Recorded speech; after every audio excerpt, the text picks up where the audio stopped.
In other videos, we've already talked about binary arithmetic, including addition, subtraction, and multiplication, both unsigned and signed. In this video, we're going to start a series of videos on binary division. And there's quite a number of types of division that we need to cover. We need to look at unsigned division. We need to look at signed division. We have to do the division of real valued numbers. We have to look at floating point division and fixed point division. But for this video, we are going to focus just on integer division, unsigned and then signed. And to do it, much like the other videos on arithmetic, we are going to go ahead and start by reviewing how this stuff works in decimal. So if we recall decimal division, maybe we want to take a number like 8,427.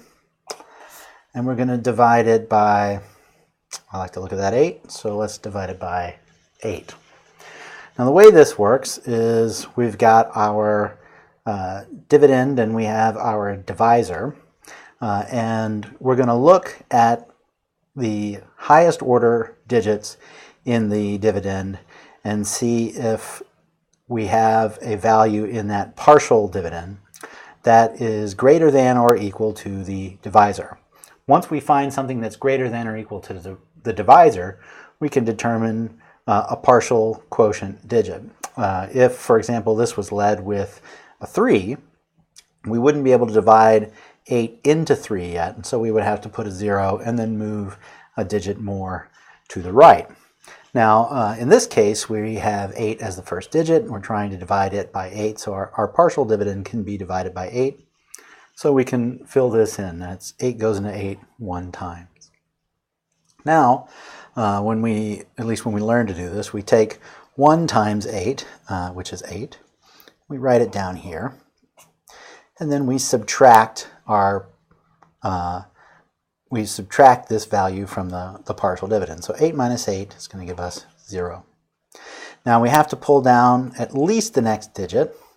And we always do that mechanically so that we can see whether or not this new value as a partial dividend is divisible by our divisor. And if not, we have to consider more digits along with it. So 4 is not divisible by 8. At least we can't get an entire 8 in there. So 8 goes into 4 0 times.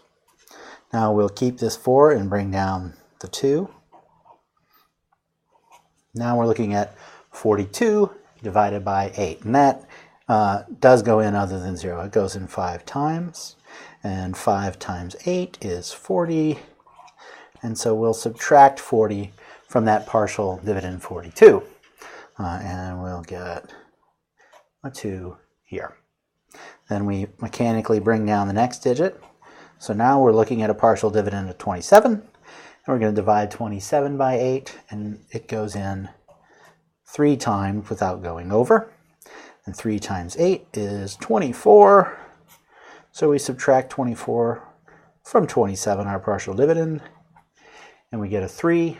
So we say that 8,427, when divided by 8, if we're doing integer division, we're going to actually get 2 values out of this. We're going to get 1,053, and we refer to this as the quotient. And then there will be another value, 3, that's the remainder. And at least the way I learned it and the way I tend to write it down is quotient and then an R for the remainder and then the actual remainder value. So 8,427 divided by 8 equals 1,053 with a remainder of 3. Now the tricky part to doing decimal division is finding each partial digit of the quotient. So for example, when we found this 1, it wasn't so bad because 8 divided by 8 is 1 because 8 equals 8. 4 was too small for 8, so this one wasn't bad. We got a 0. Can't go in because the partial dividend is too small. But when our partial dividend was 42, we had to remember that multiplication table that's 10 tall and 10 wide, at least, to figure this one out. And we're lucky there because we only have a divisor that's a single digit. If we had a longer divisor, this might be a little more complicated. But we have to remember that table in order to be able to say that 42 divided by 8 is going to be 5 with some remainder, right, without going over. Otherwise, we're sort of just guessing. Now, that's not so bad when our divisor, as I said, is a single digit. But what if it was bigger than that? So let's take a larger value and try to do the exact same thing. Let's say I've got 1, 3, here's some digits here, 1, 3, 4, 8, 1, 6, 5. There's a number we can try to divide by something. And let's divide it not by a single digit number, but something that's multiple digits. How about 1,783? Great. So this is not any outstanding piece of division. It's just a longer number divided by a 4-digit divisor. Now we'll start here and say that 1 is not divisible by 1783, or at least the divisor goes into our partial dividend 1 0 times. Then we shift over one more digit so that we're looking at 13, and this divisor is still too large, and so we get another 0 here. So we go 134, all right. Well, 134 divided by 1783, that's still going to give us 0 because this is still bigger. 1348, well, at least we have 4 digits, right? This is 4 digits, and that's 4 digits. But as we scan from the left to the right, the first digits that don't match up are here, and the divisor has a bigger value in it. So that means, in general, that the divisor is larger. So we still are going to get a 0 here. Now we go to a 5-digit number, 13,481 divided by 1,783, and that definitely will go in more than 0 times. But the question is, how many times does it go in? So 1783 into 13,481. Well, one thing that we know is that the result of that is going to be 1 digit here, and it's a decimal digit. So it's got to be 0 through 9. But we know it's not 0 because the partial dividend is bigger than the divisor. So it's got to be at least 1. But we know it's not 1 because if it was 1, then the partial dividend would have to be 1783. And it's much larger than that. So now we're left with, by process of elimination, only the range from a partial quotient of 2 up to 9. So how do we figure that out? Well, we have 2 basic ways to do this. The first, and let me point out here that this is our position in question. The first thing that we might do is some form of iterative addition or iterative subtraction from the partial dividend relative to the divisor, and we do it over and over and over until we figure it out exactly the value that we need without going over.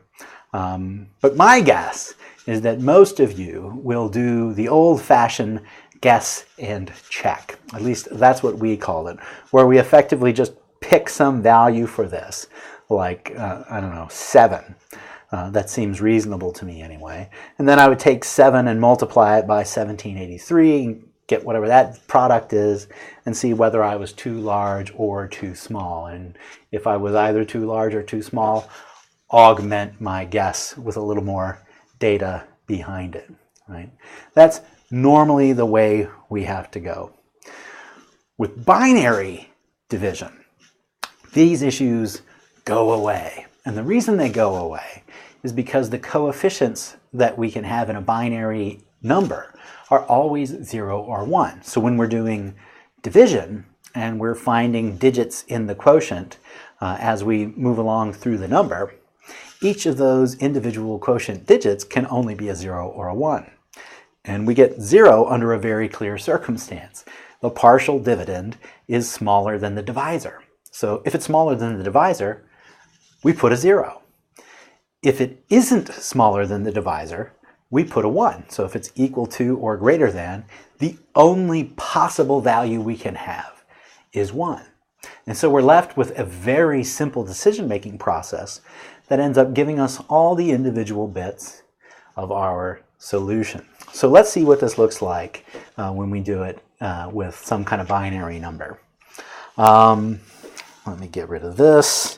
I have no intention of actually doing this division, just an example to show us how we don't want to do that kind of thing in decimal. But we could do it in binary and it would not be so bad.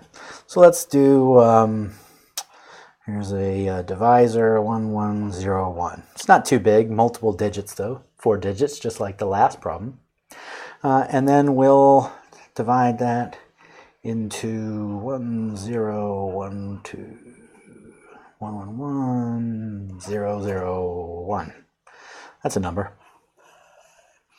All right, so we want to divide whatever this is by whatever that is. And we could figure those out, but we're not going to do that yet. We're going to see where this takes us, and then we'll check our results.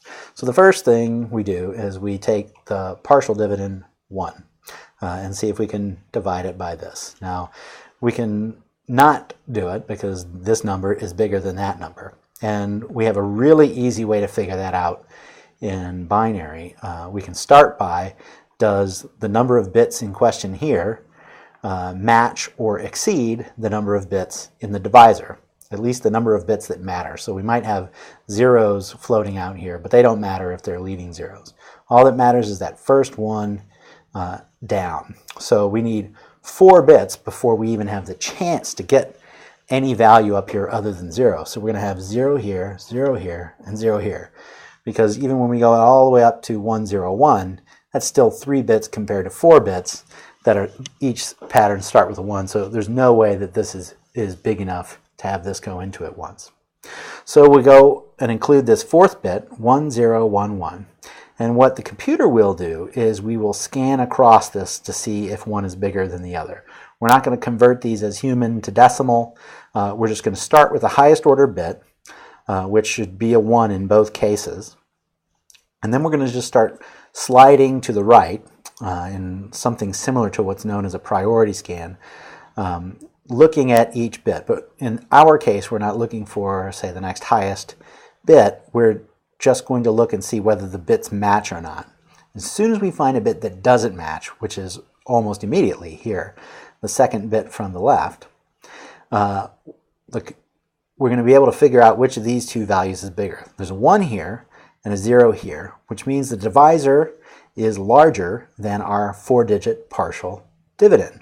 So that means we are going to put a 0 up here. Now we can think through that and say, well, this is larger than this. But the computer doesn't bother to do that. Instead, we can go through a much simpler piece of logic where we can say, starting here on the left, we move 1 bit at a time each until we find the first bit that doesn't match in the two values. And when we find that particular position, we take the value from the partial dividend, and that's the bit that we use for our partial quotient. For example, if this had been a 0 and this had been a 1, and these were the positions that didn't match, then this would have been a bigger number, and that 1 would have been placed here. Right, so we don't have to add logic about greater than, less than. We just find bits that are the highest bit that's different, and then copy that bit from the partial dividend as our partial quotient bit. Right, now in a computer, that's very fast. So now we have to look at this 5-bit string, 10111. Now this is 5 bits starting with a 1. This is 4 bits starting with a 1. So this is definitely larger, so we know it goes in. We don't have to think about whether it goes in 3 times or 4 times or 7 times. It goes in 1 time if it is big enough at all. Now comes the next part. We need to take 1 times our divisor, and this is the good part. We, in decimal, could have had 7 times this divisor, or 5 times that divisor, or 9 times that divisor. But in binary, if we have 0 times the divisor, we just don't bother doing anything and we look at the next bit. If we have 1 times the divisor, we can just write the divisor down. 1, 1, 0, 1. So long as the divisor is right justified to the partial dividend that we were looking at. And then we subtract. Now this gets a little bit goofy here. We can say 1 minus 1 is 0, right? And 1 minus 0 is 1, easy. 1 minus 1, 0. But then we have 0 minus 1.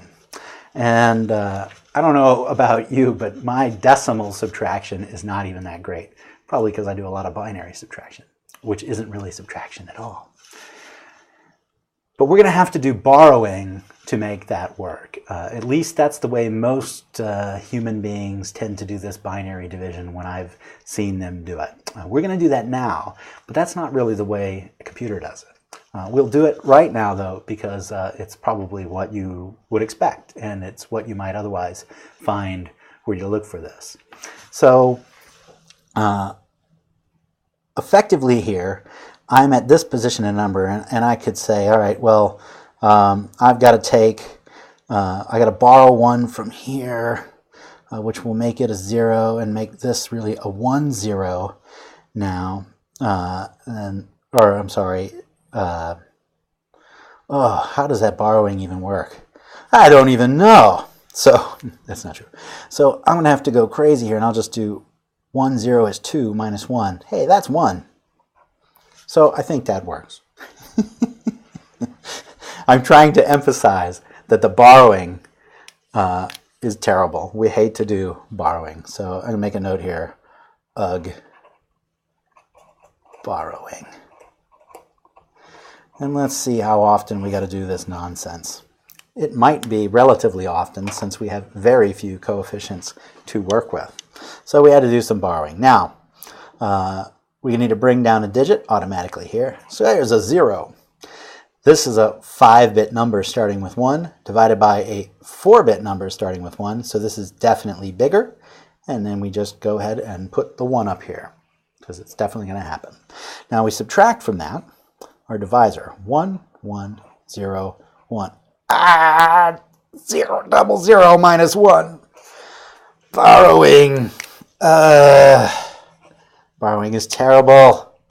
And I'm not even going to try to do it because it's so horrible. Instead, I'll just interpret this number. So this is the 16-bit, and this is the 4-bit. So this is 20 on top.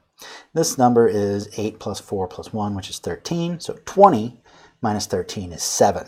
You may be thinking, what a miserable professor. He can't seem to even do the borrowing. I'm just making a dramatic point here is my intent. Let's bring this 0 down and see where life takes us. So now I have two 4-bit numbers that start with 1, so I'm going to scan from left to right. Same, same, different. So I put this bit up here, the 1. Now that really means that this must be bigger than this, and it is because this is the number 13, and this down here is 8 plus 4 is 12, plus 2 is 14. So 14 is bigger than 13. Now, I'll put this down here and do the subtraction. Borrowing! Nightmare! Nightmare! Luckily, we already figured out what these numbers are. 14 minus 13. That's 1. Now we mechanically bring down this other one, and that goes here. And we've got a 2-bit number divided by a 4-bit number starting with 1, so this is not going to fill in. And we complete our quotient right there, which means that 101110001 divided by 1101, that is actually giving us the two values, a quotient of, and we'll start with the most significant one here, unless of course I tell you that it needs to be an 8-bit result or something like that. But for the sake of abstract purposes, we just say 1110 because this is unsigned, with a remainder of 1, 1. Right. And that's it. Now we could figure out what the decimal equivalent of each of these values are and then see whether these numbers make sense, but this is correct. Now, I've said over and over, borrowing, I don't know how to do this.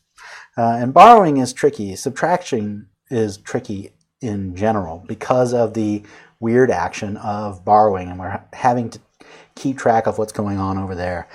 In this case, for example, the middle one, where I needed to borrow from this 0, there wasn't a 1 over here, so I got to do the repeated borrowing. And when I do, that takes away from this 1.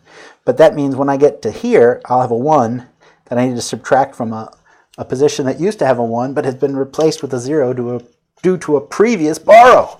So there's multiple borrows that would have been required here. And if you mess any of those up, you're going to get the wrong result. Now, the great thing is that what we are trying to do that's causing us to borrow is subtraction. And as has already been discussed in a previous video, subtraction in a computer is done via addition, right? We're going to add negative numbers. Now, even though this is unsigned division, we can still use the physical mechanics of signed values to get this done. And I'll show you how that works, although it is a little peculiar at first. So in a totally separate video, I'm going to repeat this technique over several different problems just so that you can see it multiple times and really internalize it, because it isn't what you normally think of. I'll even show you how to do it in decimal, which is really weird looking the first time you see it, but it always works. And you get away without having to do subtraction. Instead, we do division through a bunch of addition, which is really easy to do. So let's get back to here. I'm going to repeat this same problem that I did, the exact same division, except I'm going to do it using addition instead of subtraction and borrowing. So my divisor was 1101, and the dividend was 10111001. Okay, so we need to do this. Now the way this is going to work is that when it comes to the point where we suddenly need a value, so we're going to do the same thing. There'll be a 0 here, a 0, and a 0, and a 0, because even with the 4-bit number here, this thing is still bigger than that 4-bit value, our partial dividend. But when we get to the 5-bit partial dividend, we know this thing is going to fit. And so that means we also know that this is going to be a 1. Now over here, we subtracted the divisor. Right? But this divisor, since we're unsigned, is really just some positive magnitude, and then we're saying add it as if it were a negative. So what we're going to do is literally add it and then make this a negative using the technique of 2's complement. But we're going to do it with some basic constraints because we only need our divisor to focus on 4 bits. So I'm going to figure out what the negative of the bit pattern 1101 is. And to do that with 2's complement negation, I flip all the bits, 0, 0, 1, 0, and I add 1 to it, which is going to give me 0, 0, 1, 1. So now I have the negative version of my original divisor, and then I can just add this whenever I need. Now, I know what you may be thinking. It doesn't appear that that's a negative number. If for no other reason, then it literally has a 0 in the highest order bit, which we've talked before, is the sign bit. But I'm not extending this all the way out to some 32-bit representation.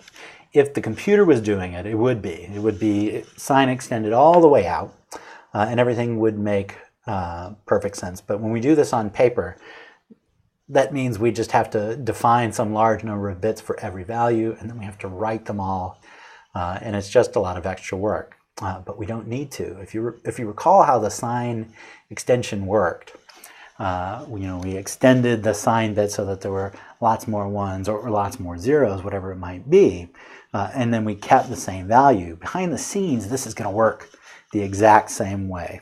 So I'll walk you through it. And again, there'll be another video where I do this many times so that you can totally internalize it. So here, I've got my 1, and instead of subtracting 1101, I'm going to add 0011. like so. But I'm going to remind us that we only care about a 4-bit divisor. So I only care about the result of this addition down to 4 bits. So I care about this bit, this bit, this bit, and this bit. Any carrying or extra values like this one that go past those 4 bits, I'm going to completely ignore. We just will forget about them. So 1 plus 1, that's 0, carry the 1. I'm just going to write the little 1 here. 1 plus 1 plus 1 is 3, which is 1, carry the 1. 1 plus 1 plus 0 is 2, which is 0, carry the 1. 0 plus 1 plus 0 is 1. And now that I've done 4 bits, same size as my divisor, I'm going to stop the addition. Right? Notice 1, 0, 1, 0 is the same pattern we came up here. 1, 0, 1, 0. Then we bring down the next digit. Now we have a 5-bit number divided by a 4-bit number. So we're going to have a 1 here. Just like I did before, I'm going to add 0, 0, 1, 1. The weird inverted version or 2's complemented version of our original divisor. But I'm only going to add to get 4 bits. So 0 plus 1 is 1, 0 plus 1 is 1, 1 plus 0 is 1, and 0 plus 0 is 0. So I've got 4 bits, and then I'm going to stop. Now notice the bit pattern we came up with over here when we did the subtraction was 1, 1, 1. Now that's the number 7. This is the number 7. We just have an extra 0 because we went ahead and calculated all 4 bits. We can add a 0 here, and then they're the same value. Bring down the next digit. Now I have, starting with the most significant 1, a 1, 2, 3, 4-bit number divided by a 4-bit number. So I'm going to scan to see where the first differing bit is. Same, different. So I pick the one from the partial dividend and I write it up here. So it went in because this number is larger. Now I'll do the same thing we did before. Instead of subtracting our divisor, I'll add the negative version of our divisor, or at least the 2's complement of our divisor. And I'm only going to do it for 4 bits. So 0 plus 1 is 1. 1 plus 1 is 0, carry the 1. 1 plus 1 plus 0 is 0, carry the 1. And 1 plus 1 plus 0 is 0, carry the 1. But I found my 4 bits, so I'm not going to do anything with this carry of 1 or this 0 at all. I'm just going to leave it like this. Then I bring down the next bit. I get the 1 here. And now I've got a 2-bit number starting with 1 divided by a 4-bit number starting with 1. This is smaller, therefore, in total numbers of digits, so we have to have a 0 here. So it appears, via this mechanism, with no subtraction or borrowing, that what we've got is 1, 0, 1, 1, 1, 0, 0, 1 divided by 1, 1, 0, 1. And that has produced a quotient of 1110. Ooh, same as this one. And a remainder of 1, 1. A remainder of 3. And so we get the same value. Excuse me. And that's unsigned division. So in a lot of ways, it's like what you normally do in integer division, except when the computer does it, there isn't going to be subtraction and borrowing. Instead, there's going to be addition and carrying, because that's a much simpler thing to do. And because we already will have an addition circuit, it's going to make the design of our processor behind the scenes simpler, which is going to make it smaller and therefore faster and less expensive. Now let's take a look at how we would do this if we wanted to do signed binary division. And it effectively works exactly the same way. But when we do signed stuff, what's important is that we remember that we have some kind of division that we're going to be doing. We have something like this, where we have a dividend, which I'll regard here as n, divided by the divisor, d. And from this, we get a pair of values, quotient and a remainder, each of which are integers. Now, when we perform a division, so we take n and divide it by d, and then we get a quotient and a remainder, we can check our work by doing something very simple, like taking the quotient, multiplying it by the divisor, and then adding the remainder to it, and we should get n. If this doesn't hold, then we performed the division improperly, and either the quotient, the remainder, or both are incorrect. But this is the fundamental way we would evaluate our answer. So when we do signed division, it's actually the exact same mechanics we did for the unsigned binary division. So I'm not even going to do another division. The trick is that when we go to do this division, we're going to use the absolute values of both our dividend and our divisor to perform the division. So we're only using their magnitudes, not their original signs. But we're going to keep track of their signs so that once we calculate the quotient and the remainder, we can take into account the original sign of these two values and then apply some appropriate logic so that we can add a sign to the remainder and a sign to the quotient, either indicating positive or negative for each, so that we end up satisfying this particular equation. Now, you could, of course, memorize the rules for this, but I say that that is ill-advised. And the main reason is because there is more than one standard for this. So the rules are different, and we'll talk about that in just a minute. We'll go with the most obvious version, and I'll use a decimal example. Let's say I want to take 14 and I divide it by 5. We know that we will get a quotient here that 5 goes into 14 twice.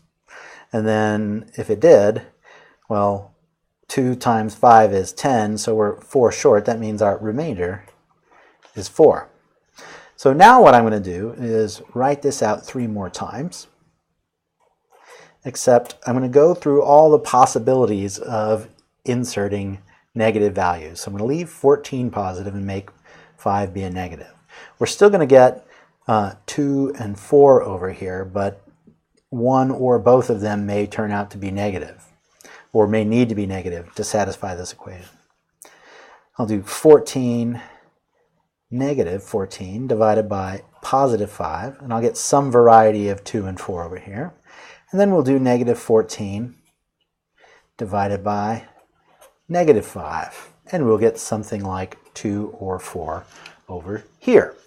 So let's figure out what we need. We know the top one is just going to be positive 2, positive 4. But what about the bottom one? All right, I need to take the quotient times the divisor and then add the remainder. So 2 times negative 5 will give me negative 10. And adding 4 to that is definitely not getting me 14. I need to get positive 10 out of this multiplication so that adding 4 gives me 14. So that means the quotient must be negative.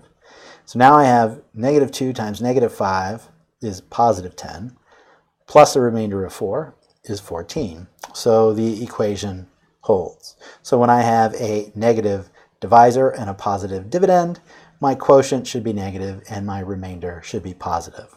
And so I would just apply 2's complement negation to the original quotient that I found by doing the division on the absolute values. Let's do this next one. So 2 times 5 would be 10. That'll never get me close to negative 14. I better negate 2. Negative 2 times 5 is negative 10. If I add 4, that will be negative 6. So I better subtract or add negative 4 to get negative 14. And now the signs work. So if I have a negative dividend and a positive divisor, then I'll need to take the quotient and remainders that I found and perform 2's complement on each so that I get the negative version of each. For our final one, where both the dividend and the divisor are negative, I'll take 2 times negative 5 and get negative 10. That's close to negative 14, so that's good. If I add 4, then again I'm back at negative 6, which is not this. So I need to add negative 4 to get negative 10 to reach negative 14. And this is the basic way I want you to do this. So for my homework assignments, for those of you watching this who are in my class, when I asked you to perform signed integer division, I want you to use this mechanism to determine the signs of your quotient and your remainder. Right?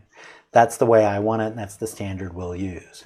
But what is critically important that you understand is that this is not the only possible set of valid solutions, such that the quotient and remainders, when combined with this rule that we test our division results, when we do this, we can find other values that will work. And it really is dependent on the system you're on. So you need to check your language specifications, the platform that you're working on, the compiler or the interpreter that you're using. Any one or more of these could affect the results that you get when you write code that performs signed integer division. All right, so let me give you some examples of alternates to these, and then we'll actually see very quickly some of that stuff in code. So the alternates here, just as an example, we could say that 14 divided by -5, that's this first row here. What about -3 for a quotient and -1 for the remainder? Well, -3 times -5 will get us 15. And if I add -1, I'll go from 15 to 14. So this is good too, right? But we can't just say either is okay. When we're writing code, we need to know what to expect. And that's why I say check your language, your platform, your compiler, or your interpreter. You must know. -14 divided by, let's see the bottom one, -5. That could also be, say, 3 and 1, because 3 times -5 will be -15. And if you add 1 to -15, you get -14. So these things may not always come out the way you expect. To further demonstrate that this is true, I'm going to briefly show you this in code on my system here. So this is my desktop, and I've written 2 short programs, one in C and one in Python. Now here you see the contents of my C program, which basically are 4 printf statements showing each of these varieties of divisions of versions of 14 by versions of 5. And it just prints out what the quotient and the remainders are based on the integer division operators in my C compiler. Below that is the Python program, and it's basically the exact same thing, except it's doing it Python's way. So let's give these a quick run. I'll build my C program here, and then we'll run it. And we get some values not unlike the ones that we got on our paper slide just a minute ago, right? We get 2, 4, -2, 4, -2, -4, and 2, -4. We can see that these are the same things that I've gotten out of my C compiler on this machine. Now let's run the Python program. So yeah, type some extra stuff here. Let's do Python 3 on main Python. And when we run this, you'll notice right away, instead of a bunch of 4s right here in the remainder column, we get some 1s. And instead of all 2s, we've got some varieties of 3 here. The point being, as I will finally reiterate for the last time, you must not write code that does signed division unless you understand what your target language, platform, and compiler/interpreter are going to do with those things. Otherwise, you could end up with some erroneous calculations that will be very difficult for you to nail down when you're reading the code's logic.